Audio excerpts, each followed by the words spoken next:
चलिए दोस्त, हम लोग मेंडल के नियम में द्वितीय संकर क्रॉस पढ़ लिए थे, तो बिना टाइम बर्बाद किए हम लोग नेक्स्ट टॉपिक पर आएंगे। यहाँ जो टॉपिक पढ़ेंगे आज हम लोग पढ़ेंगे मेंडल के नियम के कुछ एक्सेप्शन यानी अपवाद। यानी करने के लिए तो मेंडल बहुत कुछ किए, लेकिन इसमें भी कुछ खामियां रह गई, जिसको दूर करने के लिए बहुत से वैज्ञानिकों ने इनका खामियों को बताया।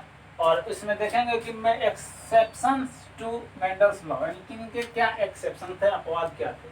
तो मेंडल के लॉ जो था, नियम जो था, उनका 3 अपवाद था। फर्स्ट था एक अपूर्ण प्रभाविता।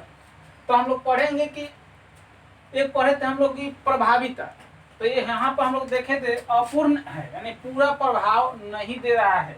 यहाँ पे हम लोग देखे थे कैपिटल टी स्मॉल टी जब इसका आया था तो इस तरह, तो यहाँ पे देखे थे क्या, यानी इसी में से दोनों का गुण यहाँ पे आया ना।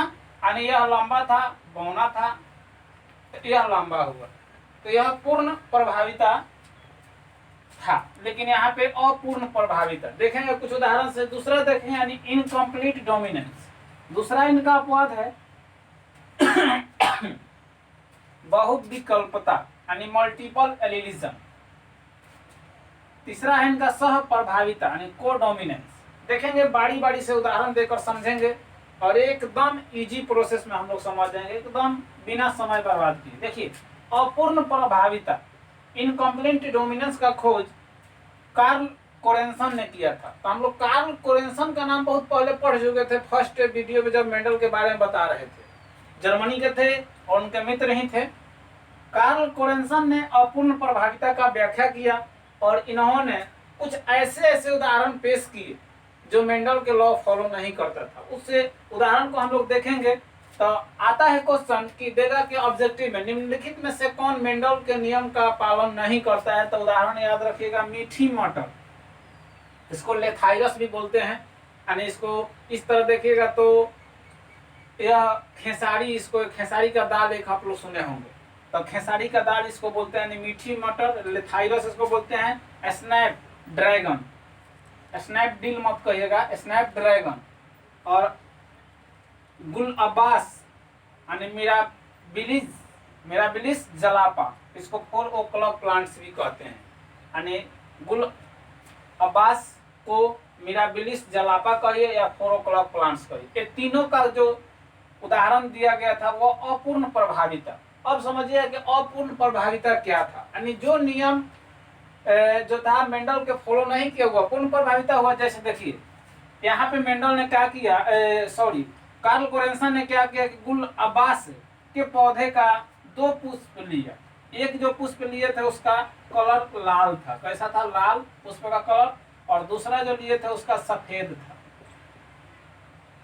तो लाल को हम लोग जानते हैं कि जब इसको हम लोग लिखेंगे तो आर लिखेंगे। अब हम पढ़े थे कि जीन हमेशा यानी कारक हमेशा सिंगल नहीं होता है, डबल में होता है। तो डबल हो गया, लिख देंगे। तो यह प्रभावी गुण था, तो जानते थे अप्रभावी गुण यानी इसको, यह रेड हो गया, यह व्हाइट हो गया। तो हम जानते थे कि जब इसके लिए कैपिटल हो गया तो इसके लिए आर स्मॉल होगा, ठीक है, और डबल ही होगा क्योंकि यह अप्रभावी गुण है।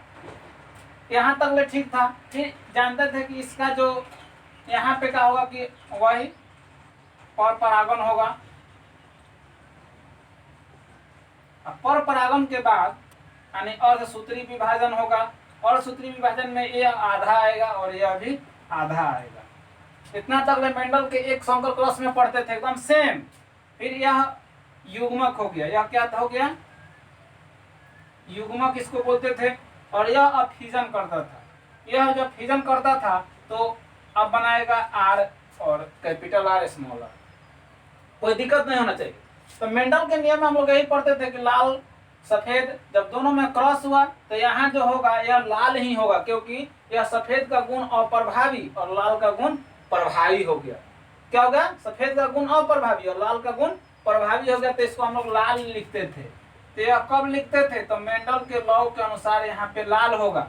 लेकिन क्या होगा कि यह तो अपवाद है, यहाँ पे जो पुष्प हुए वह सभी पिंक हुए, यानी यहाँ पे जितना पुष्प हुआ वह सब कैसा हुआ, तो पिंक हुआ। तो अब देखा गया कि अरे मेंडल के लॉ के अनुसार तो यहाँ पे रेड होगा, रेड नहीं हुआ, एक क्या हो गया, पिंक हो गया। तो यह क्या हो गया, अपूर्ण प्रभाविता। यहाँ पे अगर लाल होता तो पूर्ण यानी पूरा प्रभाव दिखाता, लेकिन यहाँ पे लाल ना होकर पिंक हो गया तो माने न ही पूर्ण माने पूरा, और प्रभाविता तो जन्मे करते हैं कि डोमिनेंस। यहाँ पे प्रभाव क्या हुआ, एकदम नहीं दिखाया, तो इसी को बोलेंगे अपूर्ण प्रभाविता। इसके आगे भी जब देखा गया तो इसको बोल दिया गया F1 जनरेशन। इसको तो जानते करते हैं कि इसको क्या बोला गया, P पैतृक।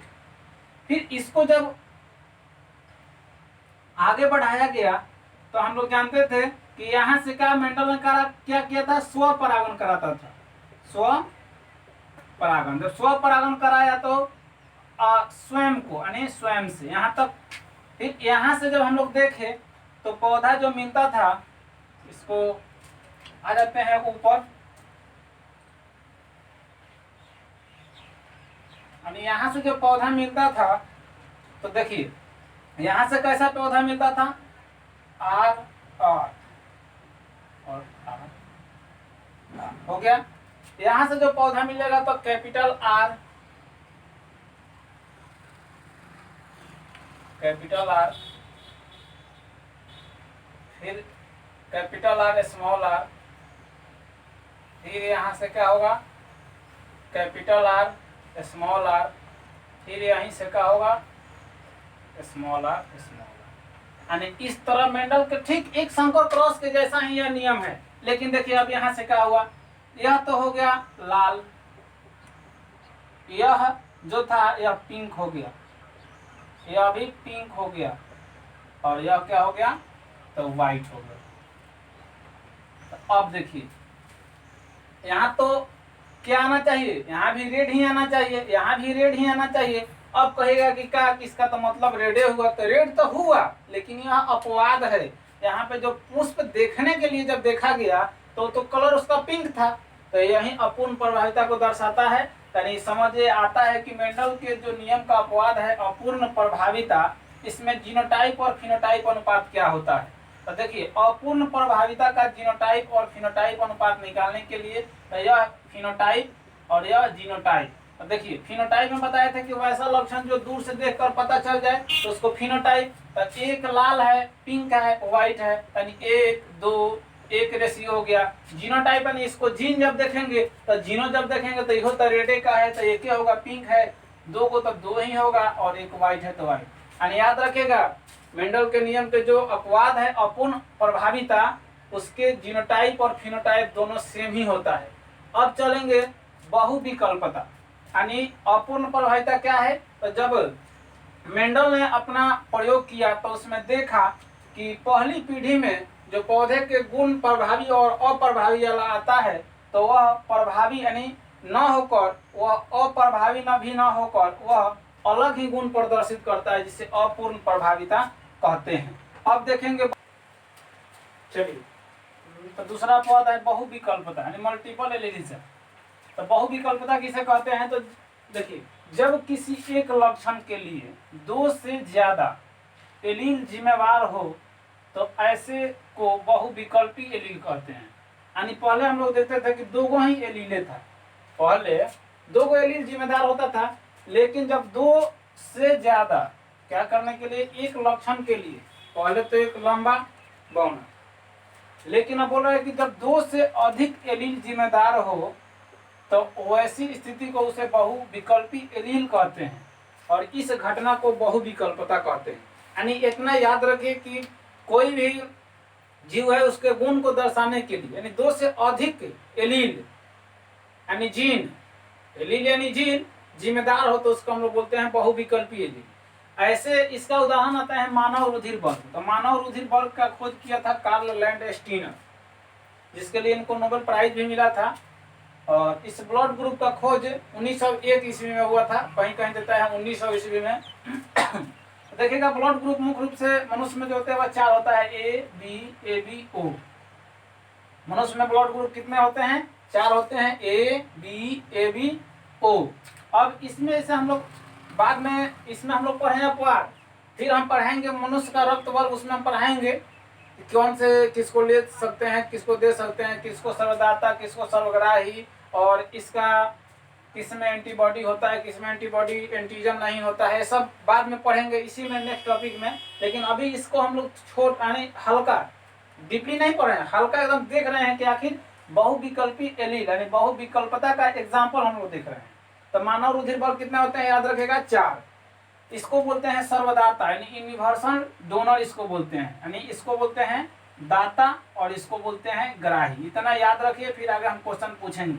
यानी सर्वदाता रक्त किसको, ओ को, सर्वग्राही ए बी को। अब कहिएगा कैसे, तो कैसे वाला वीडियो बनाएंगे, इसको अभी हम उदाहरण में बता रहे हैं। देखिए अब जो चारों रक्त वर्ग है, इसको 4 प्रकार के रुधिर बल को निर्धारित करने के लिए मनुष्य में एक जीन होता है जिसका नाम है आई। क्या नाम है, आई। यानी याद रखिएगा, ऑब्जेक्टिव में पूछ सकता है कि मनुष्य में जो रुधिर बल होता है तो उसको यानी उसको क्या कहते हैं, निर्धारित करने के लिए कौन सा जीन का उपयोग किया जाता है, यानी जीन का नाम का है तो आई। अब देखिए आई जीन हो गया तो बहुविकल्पता में यानी इसमें समझिए कि इस तरह तो हम लोग 2 गो एलील देखते थे, यानी आई ए हो जाए या आई बी हो जाए, इस तरह अगर पढ़ते थे। लेकिन बहुविकल्पता में क्या होता है, इसके लिए आई के 3 एलील होते हैं। कितने एलील होते हैं, 3 एलील होते हैं। एक आई ए होता है, आई बी होता है, आई होता है। एनसीईआरटी में आई दिया है और सब बुक में आई ओ भी देता है, तो इसलिए आप लोग को दिक्कत नहीं हो, इसलिए मैं दोनों लिख दिया हूँ, आई ए, आई बी, आई या आई ओ। यह क्या है, तो मनुष्यों में रक्त वर्ग को निर्धारित करने के लिए यह जिम्मेदार जीन है, जो आई का 3 एलील होते हैं। इनमें से कोई 2 एलील ही रक्त वर्ग को निर्धारित करने के लिए काफी होते हैं, यानी हम लोग क्या कहते हैं 2। तो अब देखिए इसको विकल्प मिल गया, बहुविकल्पता में समझिएगा। इसमें से बोल रहे हैं क्या कि 2 ही एलील जो होता है वो रक्त वर्ग को निर्धारित करने के लिए उत्तरदायी होता है, लेकिन इसमें है कितना, 3। तो यही एक विकल्प हो गया, यानी इसको ए ले सकता है या इसके साथ जा सकता है, यानी इसके पास एक विकल्प है, जबकि मेंडल का नियम यह नहीं कहता है कि विकल्प होना चाहिए। तो यहीं से अपवाद आ गया। अब देखिए अगर इस तरह हमेशा ऑब्जेक्टिव में इसके पहले भी एक क्वेश्चन पूछा था, दे देगा कि आई अगर पूछ दिया जाए कि ब्लड ग्रुप ए कैसे बनेगा, इसके लिए जीन कौन कौन सा होगा, तो ब्लड ग्रुप ए बनेगा। तो याद रखिएगा ब्लड ग्रुप ए बनने के लिए जीन होना चाहिए, यानी आई ए, तब ब्लड ग्रुप बन सकता है, या आई ए या स्मॉल आई, या इसको बोलते हैं आई ओ। अगर ए रहेगा दोनों में से तो एक ब्लड ग्रुप बनेगा, ठीक है।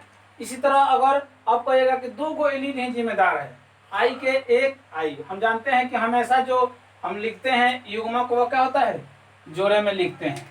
चलिए तो यह जिम्मेदार है। फिर बी अगर रक्त वर्ग पूछ दिया जाए कि आई बी और आई बी, या आई बी और आई, या आई ओ से कौन सा रक्त वर्ग बनेगा, तब बी बनेगा। याद रखेगा। फिर लिख दे यह जीन है, आई क्या है, जीन है।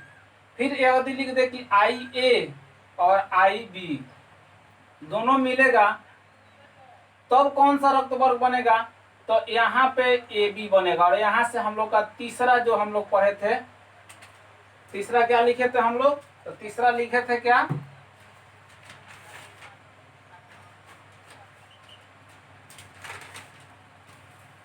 सहप्रभाविता, यानी तीसरा क्या लिखे थे, सहप्रभाविता। तीसरा अपवाद है सह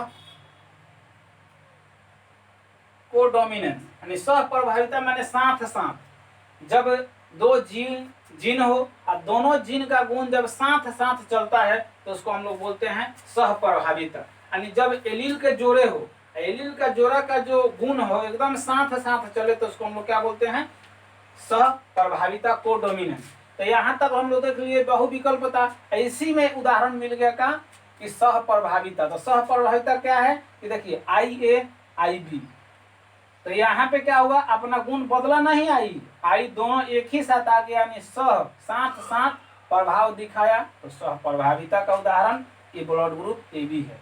इसी तरह अगर ओ बनना होगा तो स्मॉल आई अगर मिलेगा तो ओ बनेगा। हमेशा याद रखिएगा कि जब हम लोग रक्त वर्ग का निर्धारण करते हैं तो हमेशा जो रक्त वर्ग होता है वह आई ए और आई बी, याद रखिएगा आई ए और आई बी दोनों का होता है प्रभाव दिखा देता है आई पर, याद रखिएगा। यानी आई ए आई बी दोनों अपना प्रभाव किस पर दिखाता है, आई पर।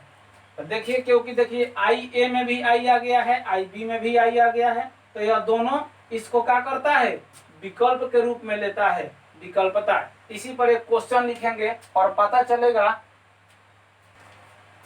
तो बहुविकल्पता का एक उदाहरण देखेंगे इससे कि कैसे, जिनको क्वेश्चन है कि पिता का रुधिर वर्ग ए है। देखेंगे क्वेश्चन है कि पिता का रुधिर वर्ग ए है, शिशु का रुधिर वर्ग ओ है, तो पिता का जीनोटाइप बताए। अब हम लोग कहेंगे कि इसमें घनचक्कर में पड़ जाएंगे कि अरे ये जीनोटाइप क्या है, तो जीनोटाइप अभी बताए हैं, इसको याद रखना पड़ेगा। इसको एकदम कंफर्मली याद कर लीजिएगा कि ए का जीनोटाइप क्या होता है, बी को जीनोटाइप क्या होता है, ए बी का जीनोटाइप क्या होता है, ओ का जीनोटाइप क्या होता है। एक नंबर रखा है। चलिए, तो क्वेश्चन है क्या कि पिता का रुधिर वर्ग ए है, तब ए अगर रक्त होने के लिए, याद रखिएगा, ए अगर ब्लड ग्रुप होने के लिए ए के जीनोटाइप एलील कितना है, 2। यानी चलिए जीनोटाइप में देखिएगा एक आई ए, दूसरा क्या हो जाएगा, आई ए और आई हो जाएगा। देखिए तो यह हो गया आपका पिता के रक्त। शिशु का आप देखिए, यह हो गया ए किसका है, तब फादर का, फादर का हो गया। अब देखिए इनके सन का क्या है, ओ है, तो ओ रक्त होने के लिए इनका जो जीन है वो कौन होगा, स्मॉल आई।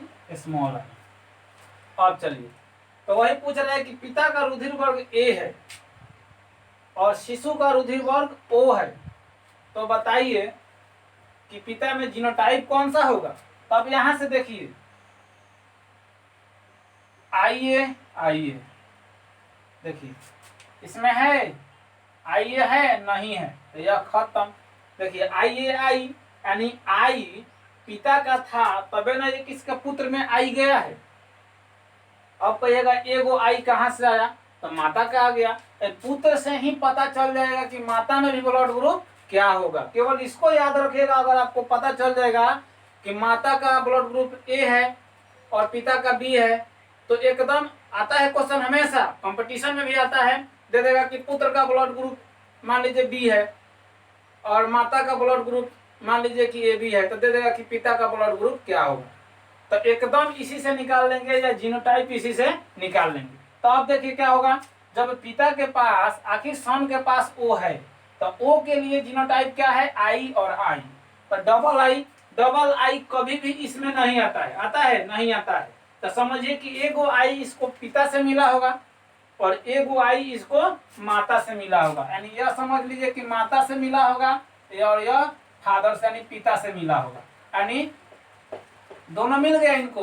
तो इतना समझिए कि जीनोटाइप फादर का यह है, आंसर हो गया। यदि पता लगाना होगा कि माता का रक्त कौन सा है, तो इसी से अगर पता लगा लेना होगा कि पिता का ब्लड ग्रुप ए है और शिशु का ब्लड ग्रुप ओ है, तो माता का क्या होगा। तो माता के लिए निकाल लीजिए, क्योंकि देखिए पुत्र के पास क्या है, ओ है। जब पुत्र के पास ओ है और एक आई इसके फादर से आ गया, तो एक आई क्या आया होगा, मदर से आया होगा। तो जब मदर से आया होगा तो आई एक ए में होता है और एक बी में होता है, यानी ए या बी दोनों में से कोई एक 100% होगा कि ब्लड ग्रुप माता में वही होगा। अब कहिएगा कि एकदम बताइए कि कौन होगा, तो यह संभावना में निकालते हैं हम लोग कि या तो ए होगा या तो बी होगा। नेक्स्ट एक क्वेश्चन हम दिखाते हैं। नेक्स्ट क्वेश्चन लिखे हैं, क्वेश्चन यह दूसरा नंबर है कि पिता का रुधिर वर्ग ए बी है, क्या है, ए बी है, शिशु का रुधिर वर्ग बी है, तो माता का रुधिर वर्ग कौन सा हो सकता है, होगा नहीं देगा कभी भी, हो सकता है मे भी। अब चलिए ए बी रक्त है किनका, फादर्स का, यानी फादर्स का क्या है, ए बी। अब ए बी के लिए हम लोग निकालेंगे कि कौन कौन से जीन जिम्मेदार होते हैं। तो देखिए ए बी के लिए आई ए आई बी, देखिए आई ए आई बी यही है। अब देखेंगे क्या किसके लिए, तो बी किसका है, तो बी जो होगा वह शिशु का है, यानी चाइल्ड का है। तो बी, बी होने के लिए क्या है आई बी, बी के लिए आई बी या आई बी आई। अब चलिए तो देखिए बोल रहा है कि पिता में क्या है ए बी है, ए बी, पिता में क्या है ए बी है, और शिशु में क्या है बी है, शिशु में क्या है बी। तो देखेंगे यहाँ पे ए बी के लिए आई ए आई बी, और चाइल्ड यानी बच्चे में यानी जो शिशु है, शिशु में बी है, शिशु में क्या है बी है, तो बी के लिए I B I B I B. चलिए तो अब बोला है कि माता में कौन सा हो सकता है, तो माता में देखिए यहां से मिलाइए आई ए यहाँ पे है, तो देखिए आई बी है तो आई बी, तो ए बी भी हो सकता है, आई ए यहाँ पे है, आई ए यहाँ पे है और आई है, तो ए भी हो सकता है, आई बी यहाँ पे है तो आई बी यानी बी भी हो सकता है। अब चलिए हमको डबल आई मंगाएंगे तो आप वो भी होगा, डबल आई नहीं मंगाएंगे तो वो नहीं होगा। तो देखेंगे आई ए आई बी, सिंगल इसमें आई तो है नहीं, इसमें आई बी आई यानी इसमें ओ नहीं है, तो याद रखिए ए बी हो सकता है, मे बी। इसी तरह आप लोग भी बनाइएगा और देखिएगा और मिलाइएगा, घर पे ही मिला लीजिएगा कि अगर पता होगा आपको कि पापा के ब्लड ग्रुप ए है, मम्मी के ब्लड ग्रुप बी है, तो आप लोग अपने से करके देखिएगा कि हम लोगों में क्या होना चाहिए और क्या है, देखकर सही है कि गलत है कमेंट में कीजिएगा हमको। और नेक्स्ट हम लोग पढ़ेंगे मानव में गुणसूत्र का निर्धारण कैसे होता है, लिंग का निर्धारण कैसे होता है। तब तक के लिए इतना ही पाए। अगर चैनल अच्छा लगे तो शेयर कीजिए, लाइक कीजिए, अच्छा नहीं लगे तो वहीं पे छोड़ दीजिए। और इस वीडियो को पूरा समझने के लिए आप प्रीवियस में जो वीडियो डाले हैं उसको देखिए, नहीं देखने से समझ में नहीं आएगा तो कहिएगा कि क्या बकवास पढ़ाते हैं। इसीलिए बैक में जितना भी वीडियो डाला गया है सबको पार्ट 1 पार्ट 2 करके उसको देखिए और फिर कमेंट में बोलिए अच्छा है या खराब है।